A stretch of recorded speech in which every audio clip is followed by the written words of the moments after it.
Welcome back to week 4. How are you all doing? Good? All right.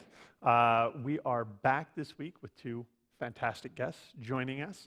It's good to see some returning faces, some new faces as well. We're going to talk this week all about the different ways to talk to voters: mail, digital, whatever digital means, email, social, knocking on doors, etc.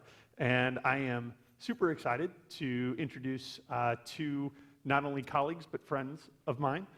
Valerie Martin with Silversmith Strategies. Hi, everybody. Valerie is a media consultant who is working on numerous congressional campaigns this cycle, running several independent expenditures, especially for Equality PAC, which works to elect members of the LGBTQ community. You're doing media for lots of state ledge candidates, not only around the country, New Hampshire, North Carolina, but you've also been with End Citizens United from the start, which is one of the largest federal PACs in the country. And I just learned today in putting together her bio, apparently she's a native of San Diego, which we need to talk about later. Also joining us, Danielle Winterhalter, who is with Speakeasy Political. Speakeasy, I will do a horrible job of describing this because you sold it really well earlier in our conversation, but it's direct mail and digital made easy for down-ballot candidates who don't have large budgets. They've built an interactive online interface that allows smaller candidates, smaller budget candidates, to get professional quality mail, digital media produced using templates and on-demand services. So it's an impressive and new field. They're kind of breaking into that for a lot of down-ballot candidates. Forgive me, my mic is apparently going to be a problem today. You're a graduate of the University of San Francisco. And I am. Go Dons. And Valerie, you're based in Chicago, although Yes. everywhere, and you're based in San Francisco, but also in DC. Mm-hmm. All right. A lot of frequent flyer miles right now. And really, really big bags under my eyes.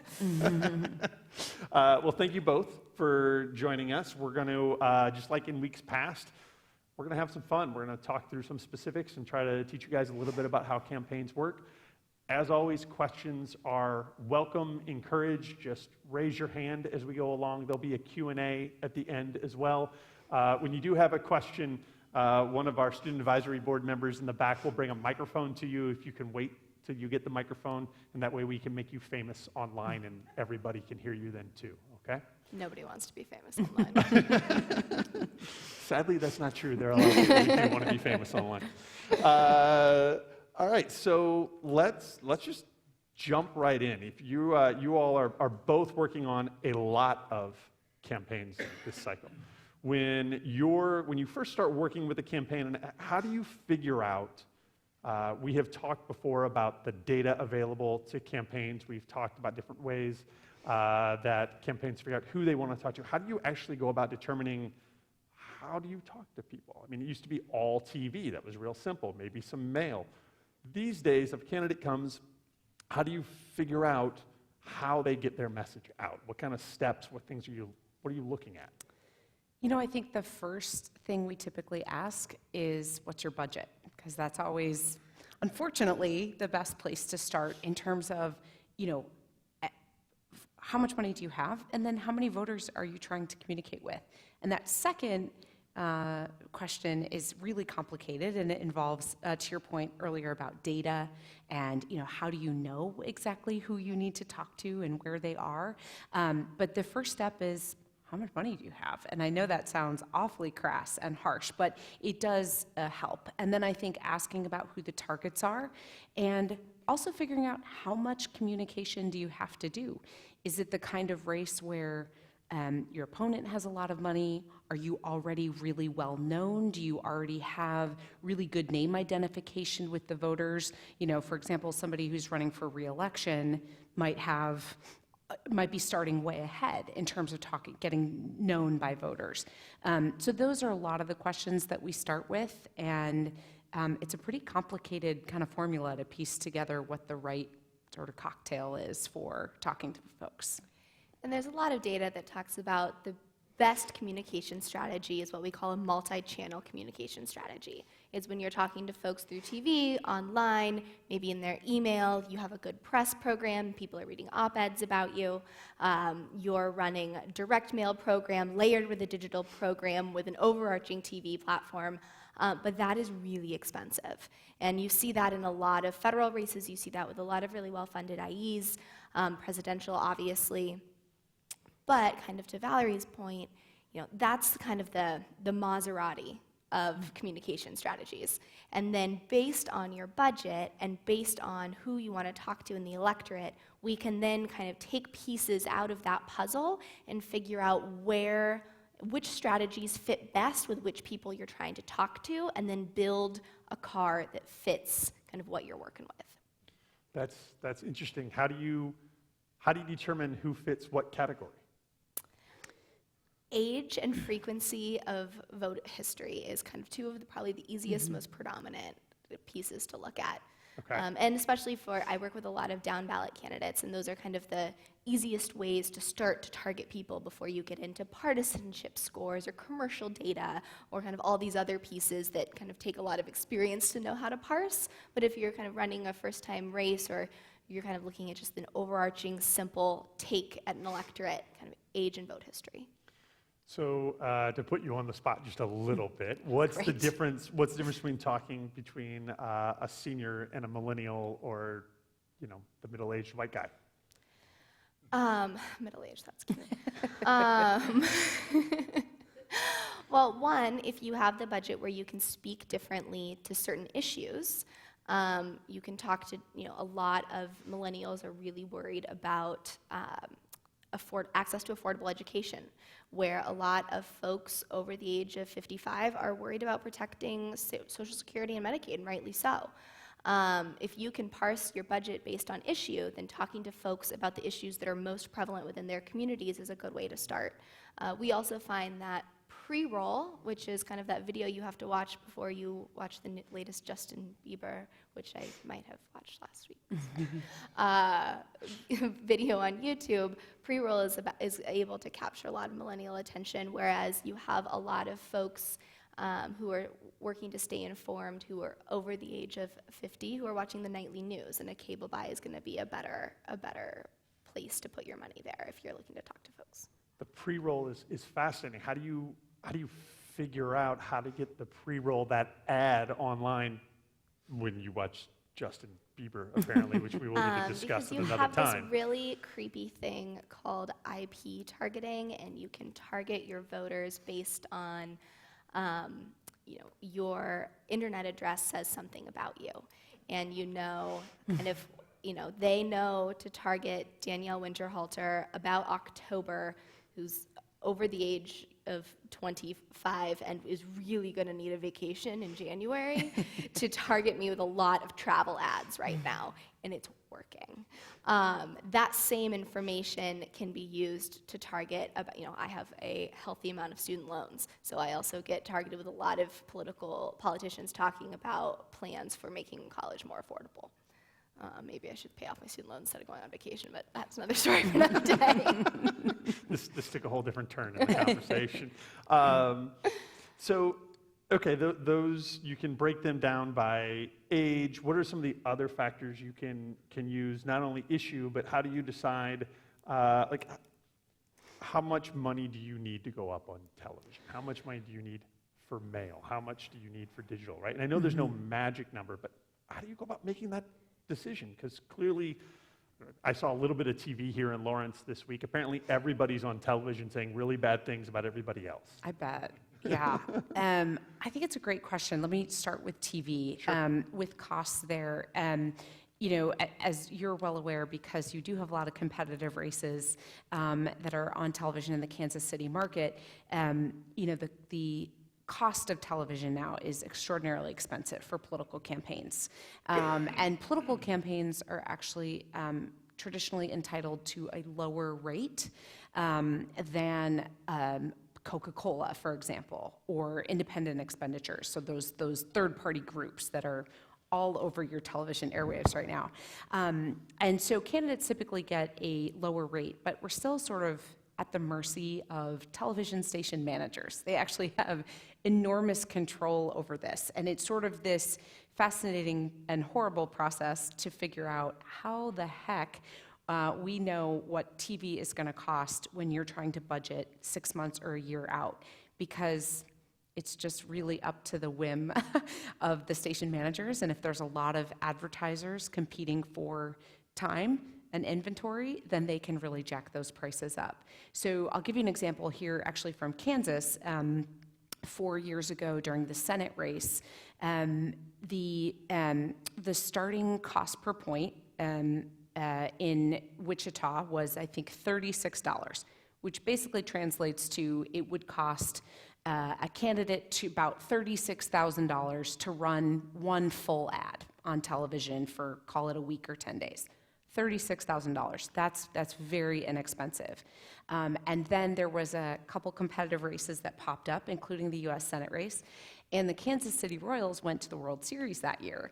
And all of a sudden, that same cost per point in Wichita was about $430, which means it cost $430,000 to run us that same ad. And the difference was in about 3 months' time. So with campaigns and candidates, we make these estimates at the beginning and then know that they can change very, very rapidly. So that is sort of, I think, challenge number one, is just figuring out how much does it cost? And it's not an easy question to answer. I had no idea it was at the discretion of the station manager Yes. to set the cost per point. That's Yes. fascinating, and clearly I'm in the wrong business. Yes, I think their college funds are for their children are filled. Their retirement funds are probably all good in Wichita these Right. days. Yeah. Okay, so that's television. What about, let's go to mail next. What does mail cost? Well, the pricing of mail greatly kind of, the discrepancy is with the size of universe, how many pieces you're sending to how many people, and that's kind of the basic science of a print cost. If you are putting a plate with your artwork down at a print shop in Lawrence, if you were running 5,000 pieces through that, your price per piece is probably going to be, just for the hard cost of printing, about $1.10 a piece. If you are then running 100,000 pieces, if you're in a kind of federal race, you're going to drop those hard costs down to probably 60 cents a piece. And so let's say you're doing 4 different creatives, so that's 4 different plates changing on different sides of the size of the run. That's going to be the costs that go into determining your mail. So we work with a lot of small candidates who have these smaller runs, so what we try to do is front load their creative as early as possible. Valerie talks about kind of working with your folks to plan your messages. Let's say we know they're going to do a 4-piece program to 15,000 voters. What we'll try to do is, we know that we want to do their bio piece first and the issue that they're strongest on, an issue piece second. We can write those in July. Those aren't going to change. So we can write those, get those ready, and run them at a 30,000 universe price to lower that per piece cost, and then leave the third and the fourth piece to maybe respond to an attack ad, and then to the fourth piece to kind of push folks to the polls and do GOTV. And we're able to break up and manipulate costs that way if we're able to plan ahead with folks. So how many pieces of mail is the minimum? I mean, I know my mailbox can be overwhelmed sometimes by the number of. So to Valerie's point, it is all about budget. If you have the budget for a single piece of mail, we recommend that you use that for your get out the vote mail. You put your name and your issues and your agenda in front of voters as they're going to vote right before Election Day. If you have the budget to do 3 pieces, we highly recommend backing that out from Election Day, starting with your GOTV piece, hitting maybe 7 to 10 days before, and then 5 days before that. If you are a brand new candidate and you have a really great fundraising capacity and you can do a 12-piece mail program, you start talking to folks in August as they're thinking about sending their kids back to school. You talk to them every week until Election Day. So it is kind of prioritized based on how much money you're able to spend. Okay, all right. And why all the different shapes and sizes? because we're just trying to get people's attention. We just want you to love us. All right, so that's mail, that's TV. Next is digital, the ubiquitous digital. What, to you, and we've had other consultants weigh in on this, what is digital? What does it mean?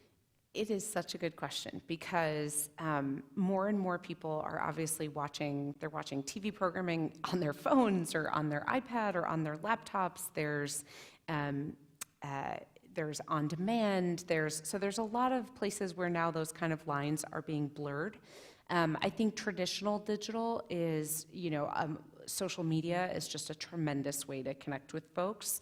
And then there's a lot of other sort of programmatic things that you can buy online so that when you are on a website and you're trying to click to see something you want to see and that ad pops up and makes you watch it before you get to the content you wanted to see, that's also another, we call that forced view, and that's another way to sort of make sure we're getting eyeballs on those spots.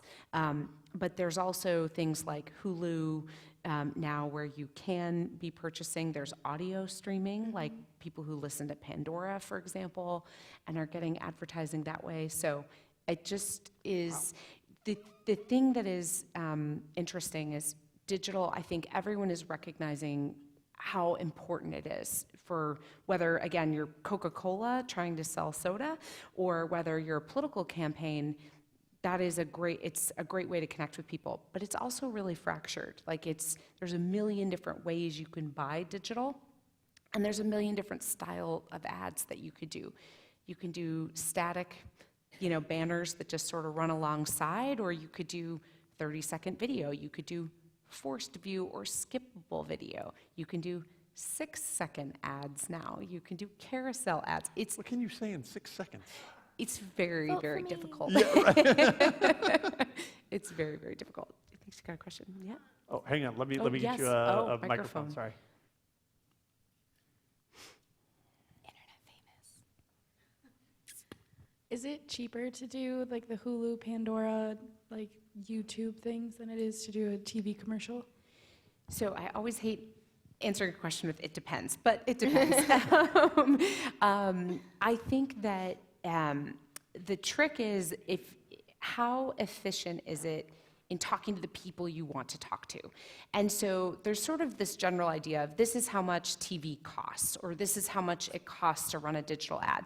But I think we also want to look at how efficient it is to be talking to the right people. So that's always, I think, the trick with digital. So in short, it may be, but I think with digital, you also have to have a lot more repetition than you would on television. And so there's not really like an easy apples to apples comparison. But I'd love to hear what you think about that. Yeah, I think, one of the advantages of digital too is you're able to fracture your universe into different groups, and you can target those groups with different creative, which could end up making it just as expensive as running a TV spot. So it really does depend. No, I don't.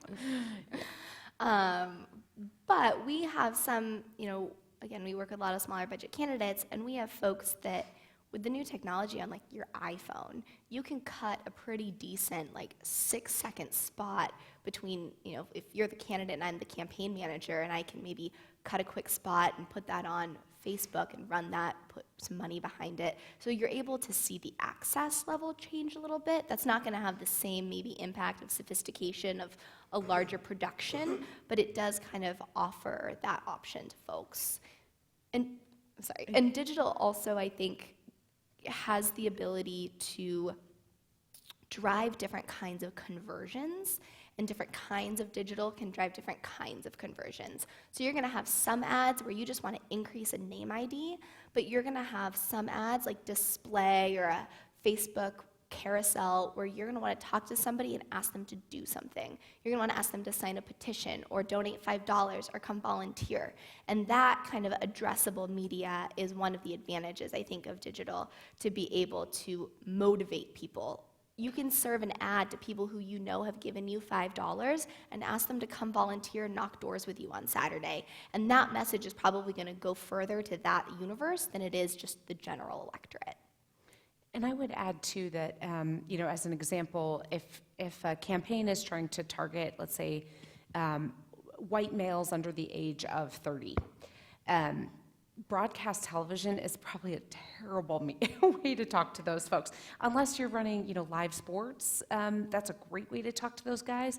But otherwise, you're much better off talking to them on Hulu or YouTube, whatever. There's better ways to talk to that audience. So again, it sort of goes back to who you want to connect with. How do you? Just another question behind there, just so you can see. Not really a question, but an observation.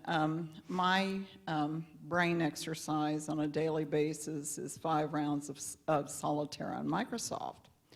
And apparently my digital number is coming through the fact that I have registered. Because that means that I'm locked in probably a minimum of 10 times a week, up to 2 and 3 times a day, seeing anti-Paul Davis ads.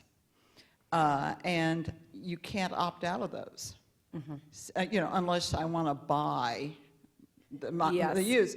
So, and I think, okay, it's really nifty. It's making me a confirmed Paul Davis voter as a result, but it's really, it's nifty as an approach because it has keyed probably my age. It has locked me in. I have no way out of it if I want to go ahead and get to my solitaire game. Fascinating. And the way I was going to say, we recognize sort of it's awful from a user experience, but it is effective from an advertising perspective. And what's interesting is they could have found you through pulling a list of specific registered voters who meet a certain kind of profile, and they did a cookie match. Are people familiar with what a cookie match is? It's basically where you take a list of names of voters and you match with IP addresses so that they can say, essentially, the campaign doesn't know your IP address, but they get back data that says, okay, 70% of the people on your list, we found their IP address, and we're going to serve ads specifically to those. So it could be that you meet a certain demographic profile, or it could be that you were actually on a specific list that was targeted and then matched. How do you measure the effectiveness of those types of ads? Is that still a work in progress? I'm not saying you have to solve that right here, but you want to play you want to play solitaire, and now you need to know that I saw some pretty nasty Paul Davis ads on the TV. How do you measure how effective that is? How do you know that's the best way to spend your money? There are a couple kind of benchmark reporting deadlines, something called a CTR, or a click-through rate, which means that you saw the ad and were interested enough and that you clicked through. We can track how long you watch, kind of the average. If it is a skippable ad, how many seconds the average person watched. I know it's really creepy. It's unbelievable. Yeah. So those are kind of some basic benchmarks. Yeah, and I think it's, the comment about like click-through rates, for example, is really helpful. There are some ads where the idea is to get people to take the action of clicking or learning more or signing up or doing something. And so if you're asking people to take that action, seeing what the response is, but click-through rates it's tough to get people to click on ads. It really is. Usually around 1% is kind of an average, so it's that would seemingly, objectively. Even my 5-year-old knows, Daddy, it's an ad, and won't touch it. It's amazing how quickly they pick that up. Yeah. My mentor and business partner has this Eric J. has this fabulous line. He says, political communications is like a game of whack-a-mole. And the only way you can win whack-a-mole, turns out, is not by chasing the mole everywhere to each different hole. It's by keeping your hammer on one poll, and probability is that the mole is going to come up and you're going to hit it enough. And so whether it's TV or digital, you're going to keep hitting that same spot, whether they click through or not, with the same message, and eventually, hopefully, you're going to win the game. I'm wondering if this says something about our profession, that whack-a-mole was the most appropriate analogy we could come up with. That may say something. You know what? If people aren't going to pay attention, we're going to make them pay attention. No. Fair. We had a couple of questions over here. You kind of covered mine, but I'm just wondering, like, whoa, I really don't need this. I'm pretty loud, but I was wondering, like, do you work closely with, like, data analysts, or is that part of your job? And, like, how much of your job is, like, going through and looking at the numbers and comparing, like, the demographics and stuff? Good question. That's a great question. When I received my dual degrees in college, I did not think that I would become even remotely fluent in data. Turns out it's really helpful. On a larger campaign, you have full teams of data analysts who are able to kind of cut and parse data based on issues and demographics.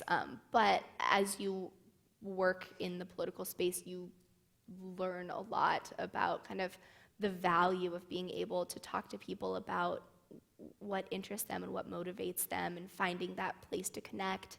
And all of these increasingly prevalent data points are a really helpful way to do that. So more closely than I ever expected. And I'll say on the TV side, what's sort of interesting is we get data from, whether it's the voter file or whether it's polling data, whatever we can get our hands on to sort of figure out who are the people that we should be talking to. And then we sort of have to convert that into how you measure television, because with television it's Nielsen ratings, and those don't always necessarily match up with the data that we get from campaigns. So sometimes there's a little bit of jujitsu of trying to say, and pollsters, bless them, consider people under 40 to be young, which is wonderful, but Nielsen does not consider like 38-year-olds like myself to be young. And so there's sort of a little bit of a disconnect, right, between that data. And so often for us, we don't actually do the data, but we help to translate it, I guess is the best way to explain it. Do you guys, piggybacking on that question, for your clients, are you all doing the creative? Are you coming up with the ideas for the templates, for the ads? How do you go about doing that? Are you just, I imagine some scene out of the West Wing where you're just like throwing a ball against the wall, trying to come up with ideas on how it works. Like, what's your process to come up with an ad? So my firm is very small. It's just myself and my business partner, and the reason that we started doing this is because we think most political ads are awful. We just think they're terrible. And we wanted to do things differently. We wanted to come at it with a more creative approach, be more interesting, do less of the same kind of generic stuff that voters see a lot of, and do things that are interesting. So, and for us, I think the first rule of television is just to be interesting, right? That's what, again, when Coca-Cola or Toyota are doing their ads, that's their first rule. Now, they have a lot more money and a lot more time than the clients that I have. But this idea that, campaigns tend to make the mistake of thinking, well, okay, I'm a Democrat running for Senate, and my opponent is a Republican running for Senate. And they compare, like, our ad versus the other guy's ad, and whose is better, and they think, okay, high five, ours is better, we win. But the reality is, they may be your opponent, but your competition is Toyota and Verizon, and you still have to get noticed, because voters don't watch your ad side by side with the other guy's ad side, in a vacuum. If they're watching it on television, you have to create something that is interesting and memorable and emotionally connecting to the voter. And so that's how we approach things. And then the rest is just a lot of, sometimes you hit writer's block, and sometimes ideas come flying out. And it's just a lot of... You follow the Hemingway approach, write Yeah, drunk, absolutely. edit sober. Absolutely. But yeah, just, whatever we can do. And what we always try to start with the visuals, what will make an ad interesting visually, rather than just, here's all the 12 facts that we need to Right. shove into a Right. How do you make 30-second this ad. stand out? Yeah. 'Cause, as I like to say, and no offense to anyone in this room, but no one here is normal, right? You're already thinking about politics this far out, whereas the average voter is going to give it a few minutes, if we're lucky, more like a few seconds, maybe a day or two before they remember they need to go vote. Right? There was another.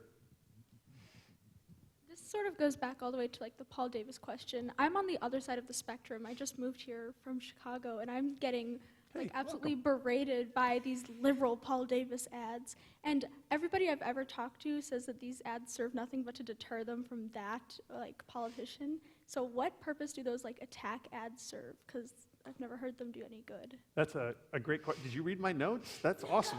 That's a great question. And welcome from Chicago. I live there. So. Me too. Yeah. All right. So why all the negative ads? Nobody likes negative ads. Why are there negative ads? So the decline in the average American voter participation in America directly correlates with the proliferation of political advertising since the 60s, which is awful and tragic. It makes me question what I do every day. But the negative ads, you're still sitting here and talking about them. And you're still thinking about it. It still gets in your brain. You know, people berate mail, but you have to read it to know that you want to throw it away. And that 5 seconds that you're reading it, you're ingesting that message. And then hopefully when you go to vote, you've seen such a swath of negative or positive, and there's a message that's sitting in your head that you can then parse through as you make your choice on election day. And they stick out. To Valerie's point, you know, it's about cutting through the clutter. And sometimes, even if it's the squeakiest wheel, it ends up getting the grease, and you end up listening and paying attention. Yeah, and I have a couple sort of additional thoughts there. I mean, I do think that as much as people don't like them, they do have the ability to cut through and have that message be remembered. The second thing is, in 2010, the Supreme Court had the ruling of Citizens United.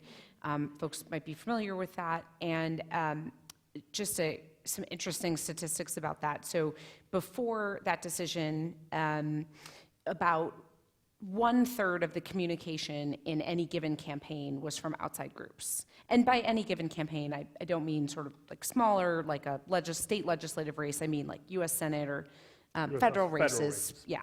But about 1/3 of the communication was from outside groups. After 2010 and that Citizens United ruling, that has flipped. And so now only about 1/3 of the communication in a race is from the candidate. And the candidates tend to be more interested in doing positive, but these out-of-state groups, often with dark money, who can come in and just go really hard, nasty, negative. And frankly, there's not much of a barometer for truth in a lot of those ads. So there's a real challenge there. And another sort of, so not only is like the percentage of communication shifting, but the volume is also completely out of control. So again, pre-Citizens United ruling, there in the 2008 cycle, there was about, I think it was about $140 million of outside spending. 140 million, that seems like a lot of money, and it is a lot of money. By 2016, that number was 1.3 billion. It's a 900% increase in 8 years. And so again, the percentage of more communication, but the volume has also just skyrocketed. And so I think that is why in the last 10 years, a lot of voters are having whiplash of like, oh my gosh, it's just inundated. And I think the challenge for candidates now is how to communicate effectively with all this noise and all this sort of voters just being assaulted on every medium. And it makes our job challenging. So there is another medium that we haven't talked about, and I think it's a fairly new. In 2016, I saw some more of it. The Clinton campaign did a lot of it, but texting. Suddenly you're getting, hi, this is Kelly with the so-and-so campaign, and my reaction is, Kelly, I didn't give you my text number. Why are you texting me? What's been your experience with text? Is it effective? Is it going to be more adopted? What are kind of the reactions? I don't know, like if I were playing solitaire and got an ad, I'd be a little freaked out and might actually consider paying for solitaire if it kept going. But yeah, is texting the new field? I think it's another tool in the toolbox. And I think, at least where I've seen it be really effective, is a lot in terms of like a campaign's field operation where they're doing volunteer recruitment, things like that. I would say it's maybe not quite there with like average voters quite yet as being super effective, but I think we're starting to really get good at using it as another tool. Absolutely. We see it super effective in turning out volunteers, in if you can just reply yes to donate $5, it's a lot easier than entering your credit card information. We see it really help increase the level of engagement on folks who are already tuned in. And then there's some data out there that shows that it's can heighten the level of interest of the average voter, but really the strongest case is when you're already working with a decently engaged electorate.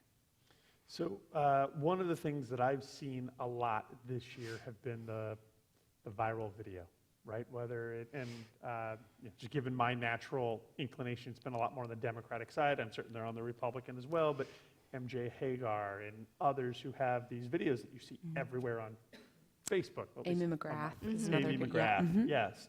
How do you create that? So it's interesting because I don't know if people are familiar with those videos. MJ Hagar is a candidate in Texas, and she has an ad called Doors. It's like a 2-minute video. And then Amy McGrath is a Democratic congressional candidate in Kentucky. So as a media consultant, I got a lot of like, ooh, I want a video like that, And what's sort of interesting about both of those women have extraordinarily amazing life stories. They're making a movie or writing a book about MJ Hagar, I forget, but she has an extraordinary life, and so does Amy McGrath.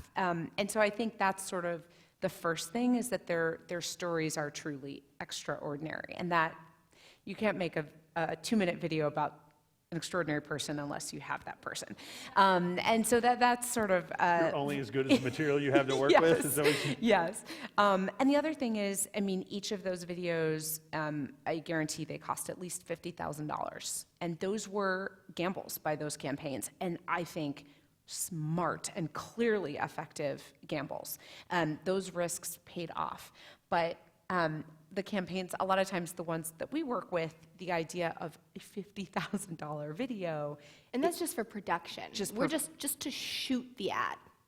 Write the script, shoot the ad, not even place it anywhere. So, and that is a lot of money for campaigns. And those are, those women are both in tougher districts. And so the risk was, let's make a big splash. Let's capitalize on these great stories, these extraordinary people, and try to bring in the dollars. And again, that risk really paid off, and now they have the money to go communicate. But if you've got a campaign that's pretty cash-strapped and you say, let's go shoot a $50,000 video, you're probably going to get fired pretty fast. That's true. You probably don't hear about the ones that didn't go viral. The duds, right? yeah. The duds. They're not high up in... or you do, but it's only with like other media consultants. Like, did you see what they tried to do here? I'm not really quite sure what this was going for. I can't imagine anyone would ever do that. Come on. What's next, right? If texting's going to grow, we talked briefly backstage, I guess that's backstage, about targeting on cable buys specific to the individual. So my TV could say, hey, Kelly, you should vote for Paul Davis. Like, that kind of freaks me out a bit. That's a little Big Brother-ish, but is that a possibility? Theoretically, yeah. You can advertise through connected TV now. So there are programs that are able to match your IP address, so your internet address, to your cable box. So for the first time, a cable buy can actually know who it's talking to. So that's been pretty interesting. There's in-app. I can tell this audience is very into that. There's- They're very excited about There's that. in-app advertising now. A couple years ago, our firm actually placed the first political Pandora by, which was super interesting. I got to do that actually. It's kind of cool. Nobody listens to Pandora anymore, though. So. Okay, good. Well, I'll target you. But we have Hulu, Spotify ads. I mean, there's kind of anywhere that you, and it's interesting too, kind of on the media side. As these new forms of communication come on board, they don't necessarily have rules for political ads yet, and a lot of political ads fall under different federal compliance guidelines than a commercial ad. So it's also, and I'm Facebook, Google, for these kind of new challenges that we're seeing, it takes a different, the regulatory part of it has to keep up with the innovation, and they somehow have to meet in the middle with trying to keep. Are you suggesting that the United States Congress can't keep up with technology? This is recorded, Shocking so I'm just accusation, gonna, yeah. I'm just gonna. Shocked by that. Yeah. Shocked by that. Well, this actually brings up an idea. What about Alexa and Google Voice? Like, is that a frontier we're headed to? I mean, I already get, advertisements that I'm like, wait a minute, I was just talking. It's 100% Wait gonna a minute. happen. Yeah. It's 100%. They're gonna selling happen. that data. There's Yeah, no they're question. absolutely selling that So, data. yeah, I mean, they're using it they will find a way to advertise. There's no question. There's too much money to be made, I think, for them to not do that. So, yeah, I wouldn't be surprised if that happens in the next couple of years. Fascinating. Yeah. Okay. Do we have any more questions from the audience? Well, we've got one right here, and we've got one back there, so let's. Okay, thank you. Very interesting. I just wanted to bring up a point that perhaps you can both address. It seems, or it has seemed to me over the years, that a lot of discussions around this topic and others related to campaigns are essentially, or to a large degree, centered on on more urban markets or more media developed markets and so forth. How does all of this strategy work in more rural areas or out in certain districts? Certainly in this state, just 2 counties away from where we are, and all over the country, really. And I ask because does that mean more emphasis on like traditional communication? And I ask that because obviously in 2016 we all were made very aware of the importance of rural American voters. And how do you access them, or how do you convince them in a campaign? And have you directly, both of you, had experiences in your firms at this level, even county elections and so forth? How does that work? Or what differences are there with what you have mentioned now in terms of social media and demographics and so forth? Thank you. I think one thing that we consider, especially, one, a TV buy, for example, is going to be far more affordable in a rural district. So a smaller race is going to be able to afford what they might not be able to afford in a higher media market. 2, I think one of the reasons that media is so expensive in urban areas is because there is inherently sometimes less community and less conversations. And for as much as I can tell you how to spend your media budget, the most important thing that a campaign can do is talk to voters individually, whether that is through town halls or whether that is through knocking on doors or going to the local, Republican County group or the Optimists or Rotary Club. I mean, in rural communities, you see that strength of community a little bit, I think, a little easier to permeate for a campaign than it is in a hyper-urban district. So you're able to layer that community organizing onto your media mix, which every campaign should do, but sometimes it's a little easier with you have a more connected community. Yeah, and I think you're raising a really good point about not just the way we communicate, but what we're communicating. I think, I'm a Democrat, so I feel strongly that Democrats have to do a much, much better job about that. And I think, it's interesting, though, because in some ways, I think more urban areas are just sort of easier. It's just a little bit more ready-made. I think you have to be a little more creative when it comes to both your on-the-ground strategy and also your media strategy. One example, one of our clients it's a ballot initiative in Missouri, and Missouri has a big Senate race. You've probably heard about it, and it's kind of a mess in terms of getting access to inventory right now. So we had planned on doing rural radio, and it's all booked up. There's no more rural radio to be bought in the entire state of Missouri, and we're 31 days out. So we have to switch our strategy a little bit, and we've got to make some changes. And so we have to figure out, okay, what is another good way that we can be talking with those folks? And so, yeah, we just have to be creative and look at a lot of those numbers. I mean, in rural areas like in New Mexico, where I'm doing another race, only about 34% of people get cable there. So cable is like a really terrible way to talk to people. So again, we have to work around that. If we can't afford broadcast, but cable's sort of not a good use of our dollars, what else are we going to do? How else are we going to talk to those folks? And I think we just have to constantly be getting creative about that and being smart with those dollars. I agree. There was another question.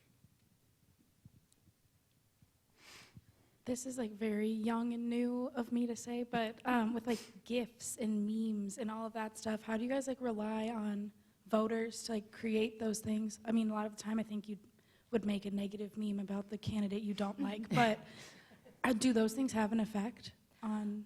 Kind of to someone's point earlier about tracking effectiveness, it's a little challenging unless you're like asking for a call to action, whether it's click through or sign the petition.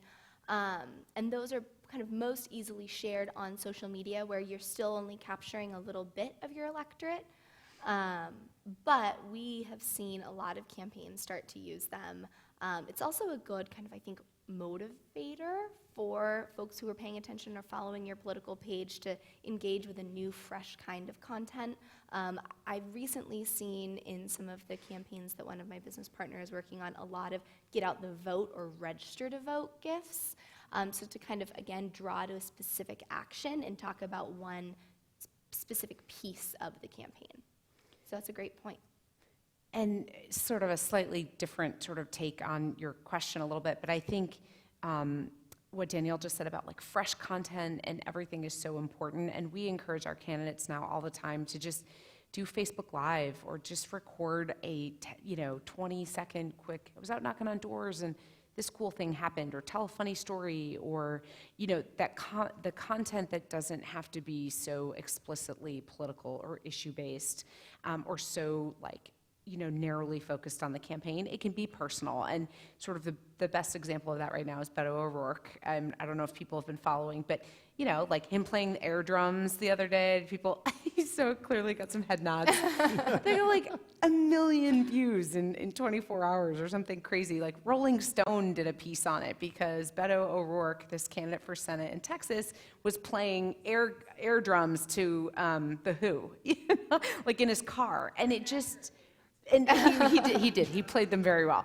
But it was just sort of this funny thing, and it's personal. It has nothing to do with politics. There's no issue or message to be gleaned from that, but it was just sort of interesting, and it helped them connect with the candidate for whatever reason. And so that kind of content is, I think, worth its weight in gold these days because it's free and it's authentic to who the candidate is, which is really, really valuable. The O'Rourke stuff is fascinating because he was in a band in high school and Cruz tried to hit him for being in a band in high school. And I think it's kind of backfired because you've just made that candidate look cooler right. And not like a stodgy right. old politician. Right? So you kind of have to realize who your messenger is yeah. when you do that. And I think again, because of all the ads and all the communication, I mean, voters are kind of thirsting for that authentic, real content that doesn't feel produced or staged or yeah. canned. And I think Beto is doing a brilliant job of that. And I think it was sort of funny because Cruz's response really kind of highlighted, it did feel sort of like there was a strategy behind it. And Beto's it just didn't feel like it was strategic. And so there was this huge mismatch. But I think voters are just thirsty for. So the takeaway is to have Willie Nelson do a concert for you, and that's how you win your campaign. Yes, check. Yeah. All right. Can I work on that campaign? Yeah. You know, it's fascinating because when I started on campaigns, you know, way back in the day, you always, the thought was you wanted to control any video of your, this is before the internet, before Facebook, you wanted to control what was on film, right? Because anything bad on film was going to wind up in an attack ad, and you were giving the opposition ammunition, right, to make you look bad. And now the pendulum has swung the other way. It's that authenticness where you're not hesitating to pick up the camera and be authentic on Facebook Live or elsewhere. I'd also like to appreciate the fact that we did not get into a GIF versus GIF pronunciation argument. We can do that later after this is over if people want to be interesting. I may or may not have some strong feelings about that. Let me switch gears a little bit. Are there any other questions before I switch gears a little bit? One more over here. What about the use of candidates using private Facebook pages that are dedicated to the campaign specifically, as distinguished from paid advertisement? Is there a danger in that private use of a Facebook?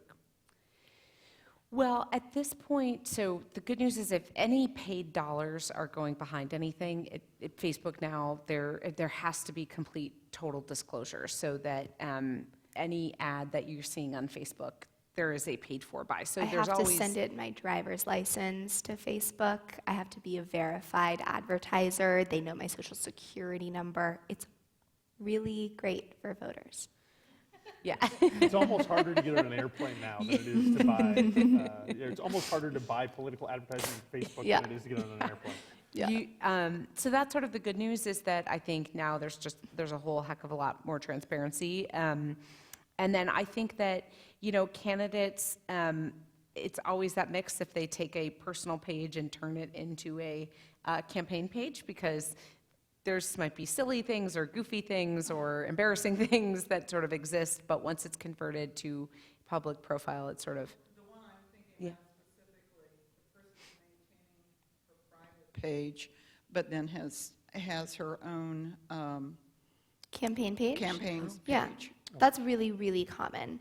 And actually, we really recommend it for a lot of campaigns because it allows folks on Facebook to ask the campaign direct questions.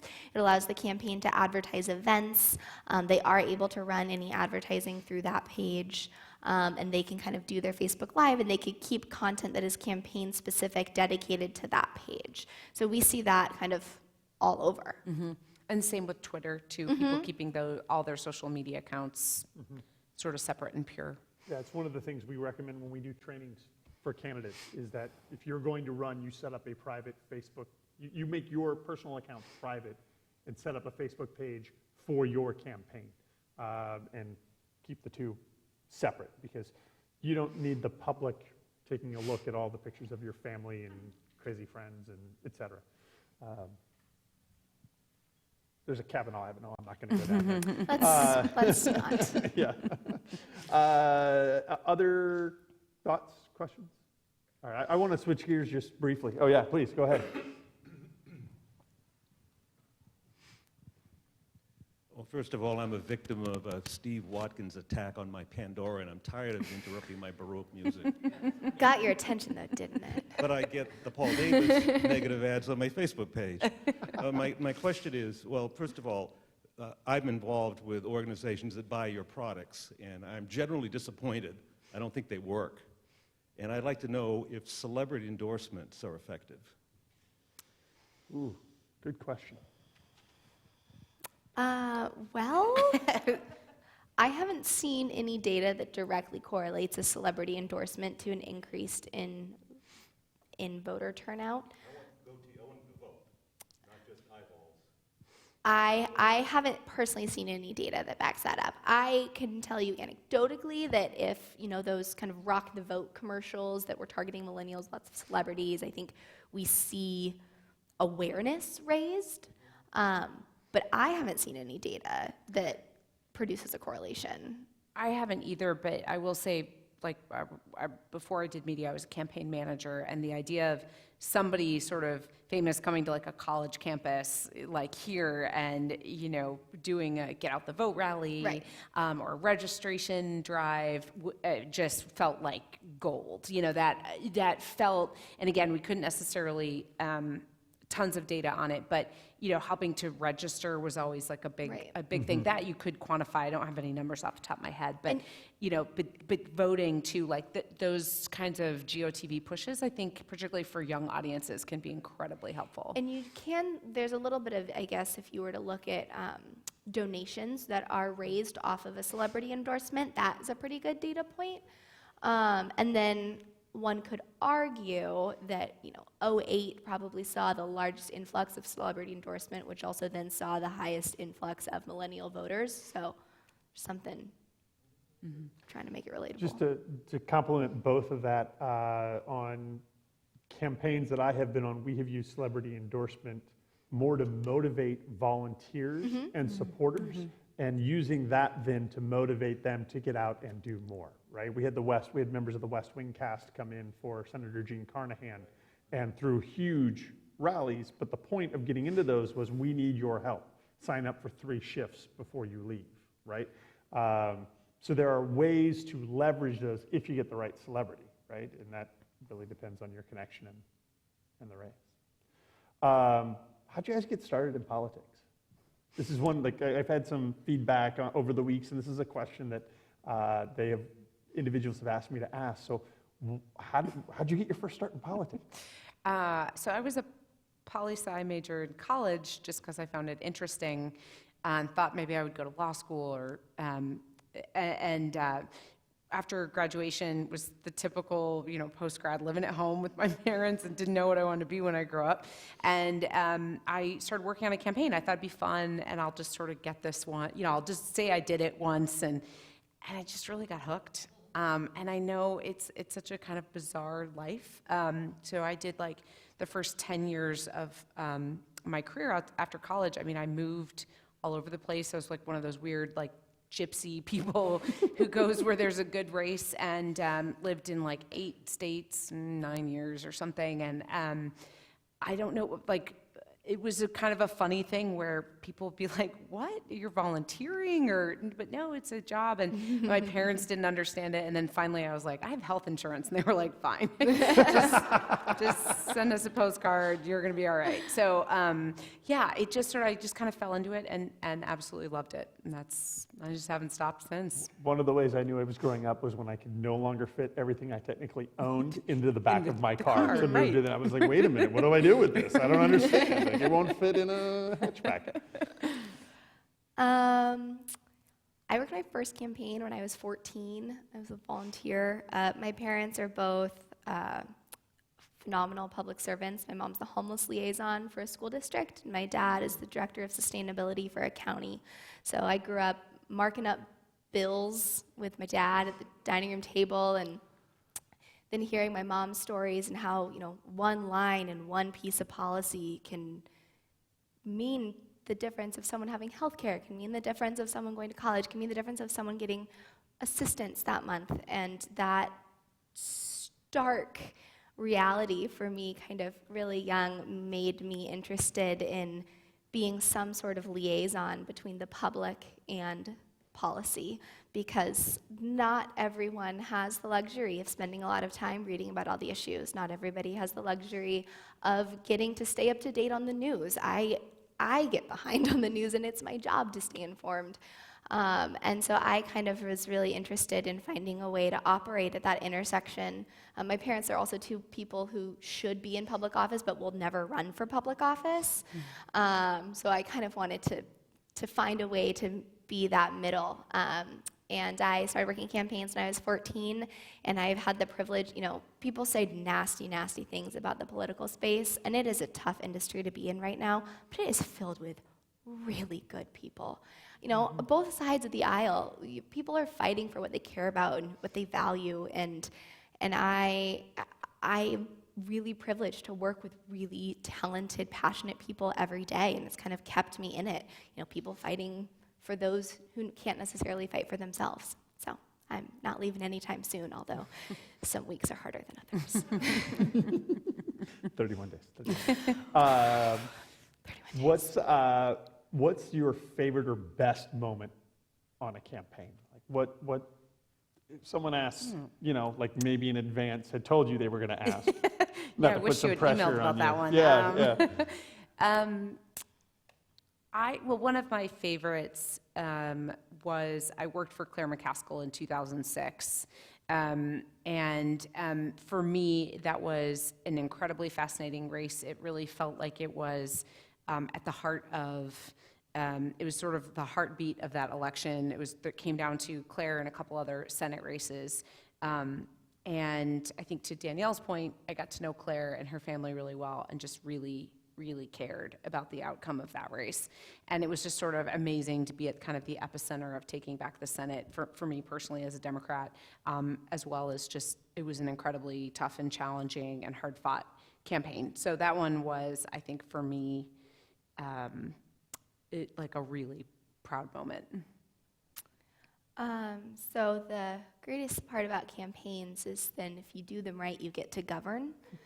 And I had the privilege of serving as policy director in the Oregon State House for a member who, it was the top targeted state legislative race. It was really close. We won. I got to go work in the Capitol in my home state, which was really special. And Oregon has had a 49% graduation rate for students who had English as their second language. Which, if you look at the economic impacts of the full spectrum, if you look at what that means for kids coming up, it's not a great outcome.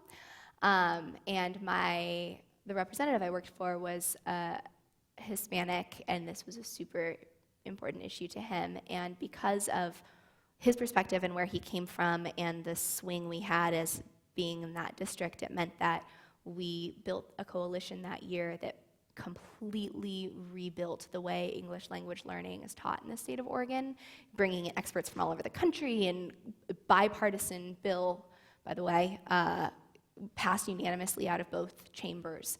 And that kind of strategic governing and making progress on an issue that matters, like that's the best part. I'm being told we only have a few more minutes. Are there any final questions from the audience before I'm really going to put them on the hot seat? All right, seeing none. This is everyone's favorite moment. Oh, God.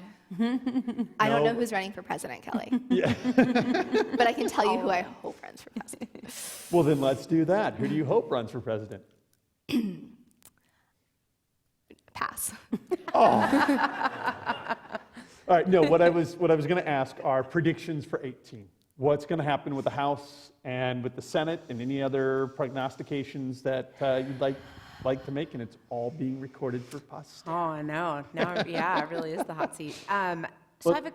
I was saying, let's start with the House. Yeah. What happens? I do think that Democrats take back the House. And what's interesting to me, though, this cycle, more than just a general sort of processy, there's a different party in control, I think what's really fascinating about the Democrats that are running this cycle is the diversity. And it's not just a lot of women running. We've all seen those stories, and it is awesome.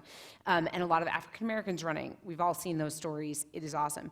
But you have this depth of diversity that we have never seen. And I think it gives us the chance to change the culture of Congress, not just the majority.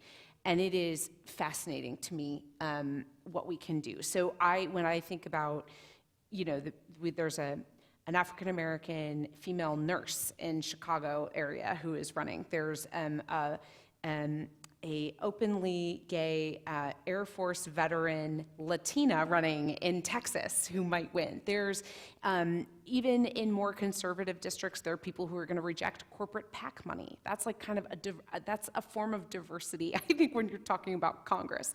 And so I think we're just going to see it's not just more people with D's next to their names. It's this richness of diversity that is going to, I think, upend things, and that is more exciting to me than just sort of election night winning. Very cool. Do you think, how big is the majority? And you don't have to get like, I think it's going to be 39 seats they win. Like, are we talking a comfortable majority or a squeaker majority or an overwhelming wave? So what do we need, 24 to win back the House?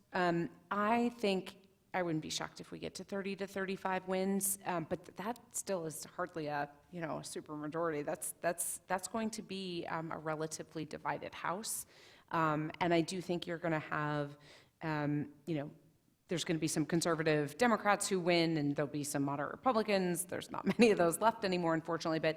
But I think you're going to have some moderates, but I don't think there's going to be any kind of like. I don't think we win 60 seats. I think it's more like 30, 35. Your turn. I gave numbers. You got to do the same. I really hope that we take 30 to 35 seats. I'm really, really worried about the fatigue of the electorate after the last 2 years and the 24-hour news cycle. And I am really, really worried about people turning out. I think we have brilliant people running national committees. I think we have brilliant people running. I am so scared that we have exhausted people with political ads and a 24-hour news cycle and just the emotional weight of the last couple years. And I am really afraid that people will not turn out. And I think you have a lot of people motivated on both sides of the aisle to stay home. I think that one thing Democrats could have done a lot better over the last 2 years, myself included, is talking about what our plans are, why we want to win, not he hurt my feelings. And he is going to hurt feelings, and that's fine, but I believe that every American should have health care. And I think that I hope that we have gotten that message to people. I hope that everyone in this room makes sure that every person they know votes, because Democrats and moderates this year, a lot of moderates don't vote in midterms. And it is our job to get people out. And I'm not quite comfortable with big wins until then. Fair. All right, so that brings us to the Senate. I think the Senate's a little tougher. I think Kavanaugh is how all of this unfolds, and we're still sort of in the middle of it. I think is going to have a huge impact. As most of you probably know, the Senate map this year, it's a lot of red state and purple state Democrats that are up for re-election, and so I think the Kavanaugh confirmation process is just a huge driver of turnout in those races, both on the Republican and Democratic sides. And so I think we're still in the middle of that, and so I don't know. I guess I would, if I had to make a prediction now, I'd probably say that we don't take it back. That would be my hunch. Same. I mean, same as in I'm most worried about turnout and just seeing what, and it is, I think it's like, it's such a community focus of realizing that everyone says this, every election, nothing matters more than November 6th. And it determines everything moving forward. This whole democracy thing is still an experiment.